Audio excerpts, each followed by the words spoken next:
graça e a paz do Senhor esteja com você, meu irmão, minha irmã. Chegamos no momento agora da palavra de Deus. E eu quero estar compartilhando com você nesta noite sobre não deixar Jesus de fora. Não deixe Jesus de fora. E isso acontece muitas vezes em nossas vidas, fazendo coisas cotidianas, achando que não tem absolutamente nada de errado.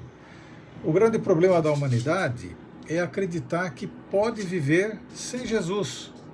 E o Senhor nos deu em sua palavra que deveríamos caminhar e de como nós deveríamos caminhar e como deveríamos agir nas várias situações e que somos expostos todos os dias.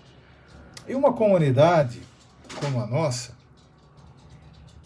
que tanto necessita da intervenção de Deus em suas vidas, suas famílias, seu trabalho, suas finanças, seus relacionamentos, precisa ter por princípio uma vida de oração que esteja agradando a Deus, uma vida de oração plena, clara, absoluta, para que Jesus não fique de fora. É relacionamento com Deus através de Jesus Cristo. Nós já falamos que orar é falar com Deus, é estabelecer com Ele um relacionamento. De que maneira nós estamos buscando a Deus? De que maneira nós estamos nos entregando a Deus? De que maneira nós estamos nos colocando diante de Deus? Deixar Jesus de fora é permanecer do lado de fora, é não conseguir ouvi-lo, é não conseguir colocar em prática os seus ensinamentos, é estar mais submetido aos problemas do que às promessas de Deus. Deixar Jesus de fora é caminhar sozinho, é estar entregue sozinho. Tem uma historinha que conta que uma pessoa que já tinha aceitado Jesus, mas tinha alguns lados na vida dele que não estava muito bem. E ele tinha um quarto na casa dele, um lugar na casa dele, que era um lugar que só ele podia entrar, porque lá existiam determinadas revistas que não era aconselhável para outras pessoas verem, existiam alguns vídeos que não era aconselhável que as pessoas vissem, e uma série de coisas. E ele vivia orando que ele queria que Jesus visitasse ele, que Jesus viesse ao encontro dele, que Jesus falasse ao coração dele, que Jesus estivesse abrindo os olhos dele, que Jesus o visitasse. E ele orava pedindo que Jesus o visitasse. Um dia bateram na porta dele, ele foi abrir a Jesus. E Jesus falou: "Oi, Jesus, deixa eu vir visitar você." Ouvi a sua oração. E então ele convidou Jesus para entrar na sala da casa dele. E Jesus entrou na sala da casa dele, e Jesus falou: "Eu queria conhecer a sua casa." E aí foi na cozinha, foi no banheiro. Quando chegou naquele cômodo, Jesus quis entrar e falou: "Não, Jesus, aí não dá para o senhor entrar. Nesse cômodo não dá para o senhor entrar." Entende? Não deixe Jesus de fora. Ponha tudo que precisa ser colocado no altar do Senhor. Tudo. Deixa com que Jesus possa sondar a tua vida e as tuas coisas de forma absoluta. Absoluta. Lá em Jó 35:13 diz assim: "Deus não escuta a vã súplica que fazem. O Todo-Poderoso não lhes dá atenção." Olha que triste. Olha que triste isso. Jesus disse o seguinte: "Não vos deixarei órfão", lá em João 14:13, na parte 18. 14, no versículo 18, na parte A. Jesus disse: "Não vos deixarei órfão." Jesus não queria que nós, os seus discípulos, nós sentíssemos sozinhos diante de um mundo repleto de criminalidade, roubo, desumanidade, crueldade, perversidade, de políticos corruptos, de pessoas corrompíveis. Ele queria que aprendêssemos algumas regras de encorajamento para que ficássemos fortes diante de tanta crueldade e dos dias difíceis que teríamos que enfrentar. Veja, quem poderia imaginar que estaríamos enfrentando momentos como esse? Tantas pessoas morrendo, tantas famílias perdendo entes queridos, reclusos usando máscaras, tendo que tomar cuidado com onde põe a mão, para lavar constantemente, passar álcool. Estas regras que Jesus nos dá são como dicas de treinamento da parte dele, para que nós não mais sejamos pegos de surpresas, mas para nos fazer mover para uma posição firme. Firme. Que venha o que vier, eu estarei firme com o Senhor. Nós vamos ver hoje alguns princípios que dificultam a nossa oração e assim acaba por deixar Jesus do lado de fora. E eu quero compartilhar com você o primeiro princípio e quero te animar a pegar o seu caderno, a sua caneta e fazer a sua anotação. Quero animar você a fazer isso. Eu sei que você tem o vídeo e que você pode voltar quantas vezes você quiser, quantas vezes desejar, mas se quiser agora anotar os princípios e os versículos, faça isso. Faça isso. Então, o primeiro princípio que dificulta a nossa oração e acaba deixando Jesus de fora é orar sem conhecer a Deus através de Cristo Jesus. Orar sem conhecer a Deus através de Jesus. Deus pode responder qualquer pedido que Ele mesmo queira, vindo de qualquer pessoa, claro. Mas quando se trata de conhecer a Deus como Pai e caminhar com Ele em oração e ter uma vida abundante que Jesus prometeu, só é possível através de Cristo. Só é possível através de Cristo. Já falamos em outros momentos de João 1:12.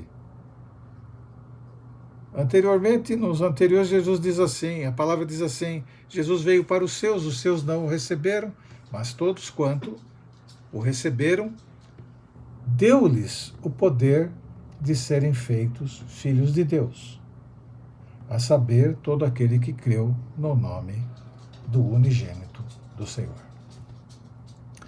Só através de Cristo, só através de Cristo, não tem outra maneira.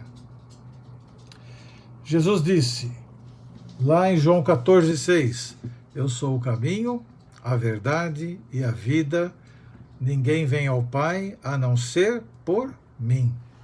Assim, como as pessoas que não conhecem podem chegar até o Pai? As pessoas precisam conhecê-lo, conhecer para poder estar estabelecendo uma conversação. Conhecer para poder estabelecer um entendimento, uma ligação, e isso é espiritual. Segundo princípio que dificulta a nossa oração e coloca Jesus de fora é orar com um coração impenitente, um coração que não mostra arrependimento, um coração que persiste no erro, um coração que persiste no vício, um coração que persiste a fazer as coisas que desagradam a Deus. A Bíblia fala que Deus sabe do que nós somos formados e lembra-se que somos pó. Salmo 103:14. Deus não se surpreende com o fato de que temos que lutar para permanecer firmes. Não, isso não surpreende a Deus. Mas Deus também olha para o nosso coração e sabe quando estamos quebrantados pelo nosso pecado. Deus sabe. Se aquilo que nós temos feito de errado realmente está nos incomodando, se aquilo está realmente, sabe, machucando a gente. Porque se não estiver, meu irmão, minha irmã, está cauterizado, quer dizer, está enraizado. O pecado já não te causa nenhum constrangimento diante do Senhor. A Bíblia diz que os sacrifícios que agradam a Deus são um coração quebrantado e um coração quebrantado e contrito. Deus não desprezará. Está lá no Salmo 51, 17. O grande problema é quando estamos frios e indiferentes para com a palavra de Deus e com as mentes cauterizadas pelo pecado. O salmista sabia disso ao ponto de dizer: se eu acalentasse o pecado no coração, o Senhor não me ouviria. Está lá no Salmo 66, 18. Se eu acalentasse o pecado no meu coração, o Senhor não me ouviria. Esse verso da palavra nos alerta para o fato de que quando nos apegamos ao nosso pecado e ignoramos a Deus, Ele também ignora as nossas orações. Tem que ficar claro isso para mim e para você. Por isso, vamos para Deus, colocando no altar dele tudo, para que Ele possa perdoar, para que Ele possa restaurar, para que Ele possa dar nova vida a tudo. Terceiro, o princípio que dificulta a nossa oração e deixa Jesus de fora: orar para exibir-se. Pessoas que oram apenas para impressionar outras. Tem pessoas que são assim tremendas com palavras. Elas têm um jogo de palavra, é bonito até, sabe? Mas são só para impressionar. É só efeito especial. Não tem nada de coração. E Mateus 6,5 diz assim: e quando vocês orarem, não sejam como os hipócritas. Eles gostam de ficar orando em pé nas sinagogas e nas esquinas, a fim de serem vistos pelos outros. Eu lhes asseguro que eles já receberam sua plena recompensa. Orações públicas que não são acompanhadas por uma vida de oração individual quase não valem nem o fôlego para ficar falando. Viu? Quarto princípio que dificulta a nossa oração e deixa Jesus de fora: orar com um coração lascivo. Um coração inclinado aos prazeres do sexo, à sexualidade.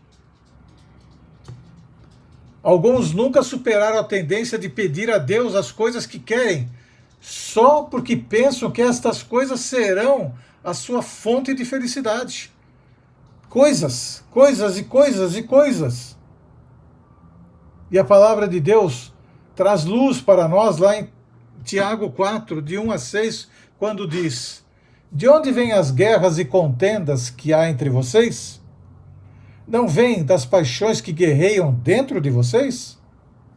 Vocês cobiçam coisas e não as têm. Vocês vivem a lutar e a fazer guerras. Não têm porque não pedem. Quando pedem, não recebem, pois pedem por motivos errados, para gastarem seus prazeres. Quem quer ser amigo do mundo, faz-se inimigo de Deus. Por isso diz a Escritura: Deus se opõe aos orgulhosos, mas concede graça aos humildes. Humildes de coração, viu, gente?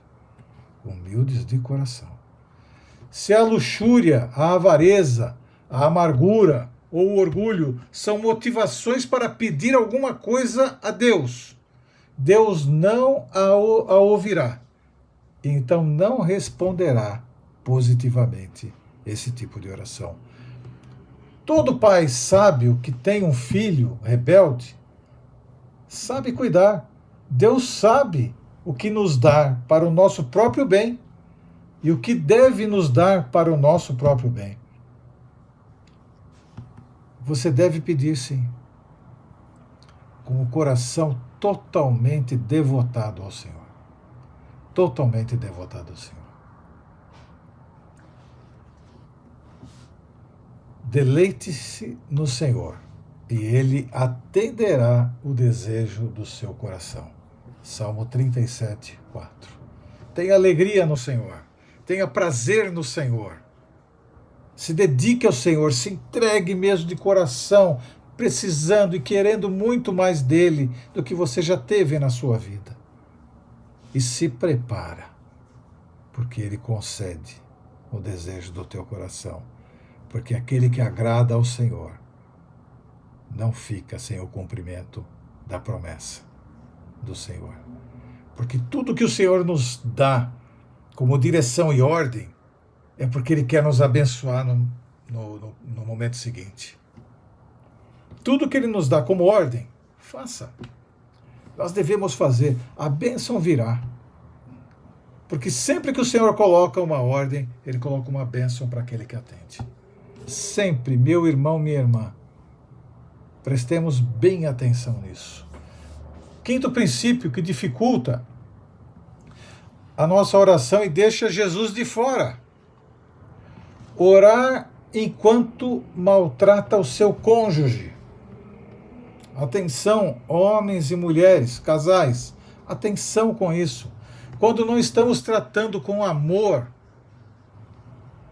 aquela pessoa com quem compartilhamos a nossa vida e a quem prometemos tratar com amor e respeito, Deus deixa bem claro que isso funciona como um inibidor da nossa oração. O seu alerta é principalmente para os homens, principalmente, mas não totalmente. Porque o homem, ele é o sacerdote da sua casa. Sua primeira ovelha é sua esposa. E seu primeiro rebanho é a sua família. Então, primeiramente, para o homem. Mas veja só o que a palavra fala em 1 Pedro 3,7. Do mesmo modo, vocês, maridos, sejam sábios no convívio com suas mulheres e a tratem-nas com honra, como parte mais frágil e coerdeiras do dom da graça da vida, de forma que não sejam interrompidas as suas orações. Veja só, quando eu ou você, homem de Deus, que está me vendo, está me ouvindo, trata o seu cônjuge com desonra, desamor, grosseria e brutalidade, não adianta depois chegar diante de Deus, não, e ir lá falar com Deus. Porque tem um passo atrás da sua oração, que é você pedir perdão a Deus por não estar cumprindo a palavra dele com muita clareza e acertar a situação com o seu cônjuge, bem bonitinho. Mas quero também aqui deixar um alerta para as mulheres, que está no mesmo capítulo. 1 Pedro 3, de 1 a 4. Diz assim: do mesmo modo, mulheres, sujeite-se cada uma a seu marido. Ao contrário, esteja no seu interior, que não perece, beleza demonstrada num espírito dócil e tranquilo, o que é de grande valor para Deus. Entende? Observe que Pedro inicia falando para as esposas e para os maridos com a mesma frase, do mesmo modo, pois ele fala para os maridos observar o que foi dito para as esposas e para as esposas observar o que foi dito no capítulo. A orientação para ambos é que se tratem com respeito, carinho, atenção, amor, tendo como principal exemplo o próprio Senhor Jesus Cristo.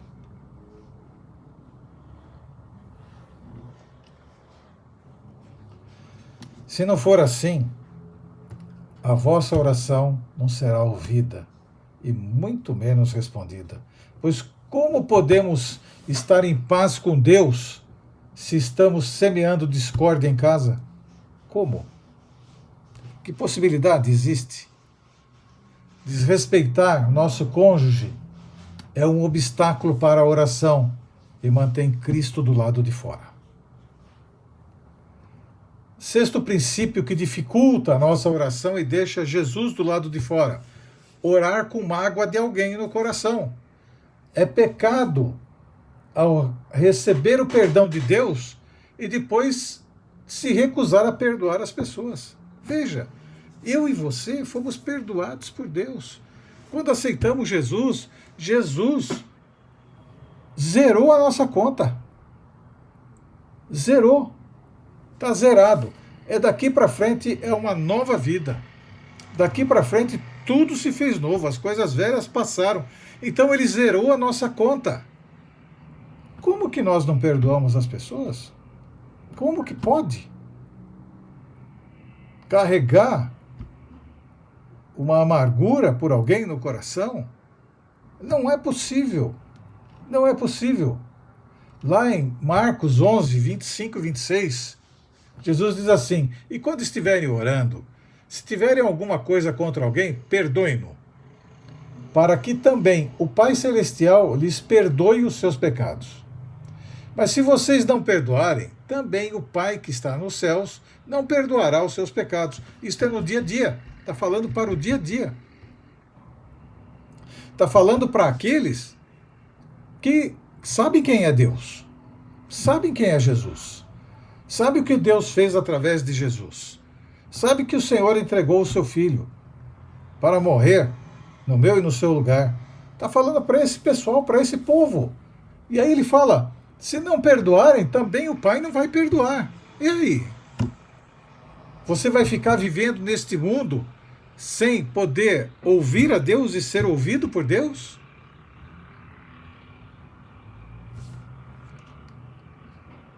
Saiba que quem está com dificuldade de perdoar, seja lá o que for, está deixando Jesus do lado de fora da sua vida.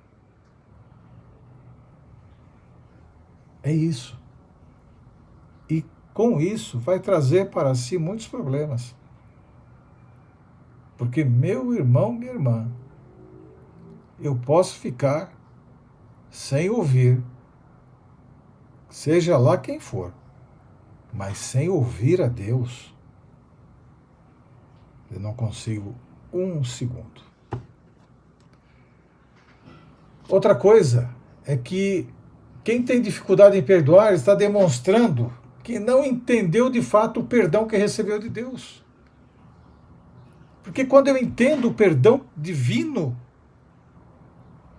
eu não crio nenhum tipo de dificuldade para perdoar.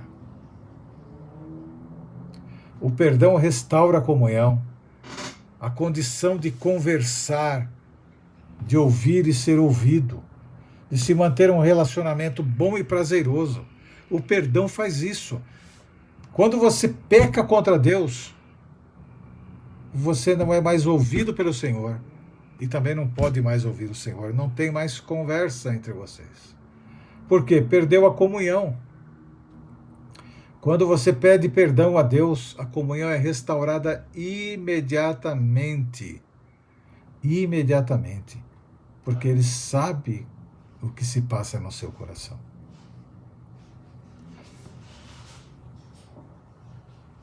Você ainda precisa perdoar alguém? Você ainda precisa ser perdoado por alguém? Não deixa para depois. Vai lá, acerta esta situação com as pessoas. E é interessante que o fato de você ir pedir perdão não quer dizer que você tenha que contar a história tudo de novo. Que o grande problema é que vai se contar a história tudo de novo. E aí desanda de novo. Então não é isso.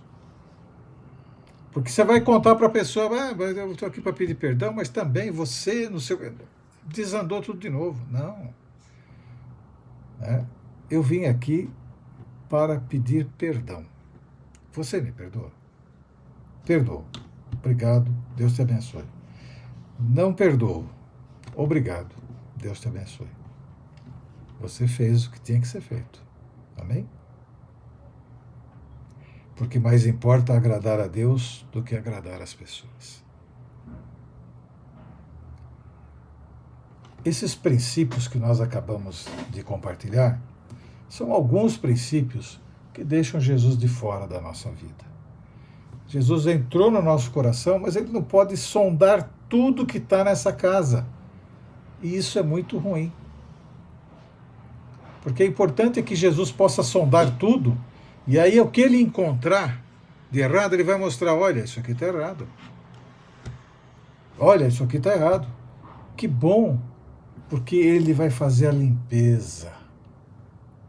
E aí, o porãozinho do seu coração vai ficar todo limpo, pronto, brilhoso, para poder ouvir a Deus e para ser ouvido por Deus.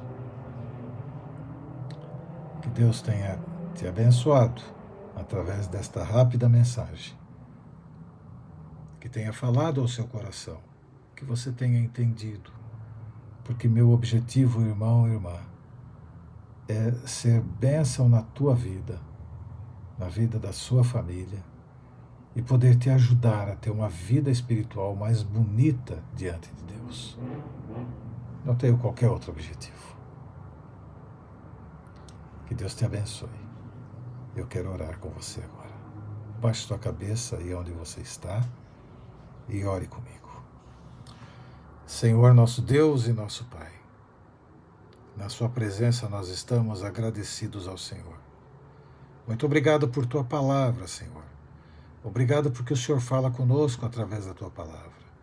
Obrigado, Pai, porque entendemos que não podemos viver com Jesus de fora de algum pontinho da nossa vida, Senhor, e que tudo deve estar sendo colocada para o Senhor através de Cristo Jesus. Muito obrigado porque o Senhor nos ajuda na nossa caminhada diária. E obrigado por este momento de palavra, de celebração e culto. Louvamos o teu nome e a ti engrandecemos. E pedimos, ó Pai, em nome de Jesus, que o Senhor fique conosco. Abençoe meu irmão, minha irmã que está orando comigo. Abençoe sua família, Pai amado. Pai, livra meu irmão, minha irmã de todo e qualquer mal. Esteja junto dele, dela, de todos, ó Pai amado, em todo o tempo, Pai querido, conduzindo-os, ó Pai amado, com retidão, com amor, com direção, Pai, em nome de Jesus. Fica conosco, Pai, somos os teus filhos e precisamos do Senhor. Em nome de Jesus é que nós oramos. E que o amor de Deus o Pai, que a graça, a maravilhosa graça do Senhor Jesus Cristo e que as consolações do doce Espírito Santo sejam com vocês, amados e amadas de Deus, não só agora, mas para todo sempre. Amém e amém. Deus te abençoe, te conceda uma excelente semana e que você possa se proteger, se proteja, viu? A pandemia continua aí, mas nós temos um Deus que sabe tudo. Então façamos a nossa parte, e a nossa parte é nos proteger. Use a máscara, use o álcool em gel, procure não ficar tão próximo de muita gente. Se puder não sair, não saia. Mas se sair, se proteja. Ore. Busque a Deus em oração. Esteja firme. Participe dos nossos momentos de oração. Que Deus te abençoe, te proteja, te guarde. Que a luz do Senhor resplandeça sobre você, sobre a sua família. Em nome de Jesus. Amém e amém. Até outra hora, em nome de Jesus.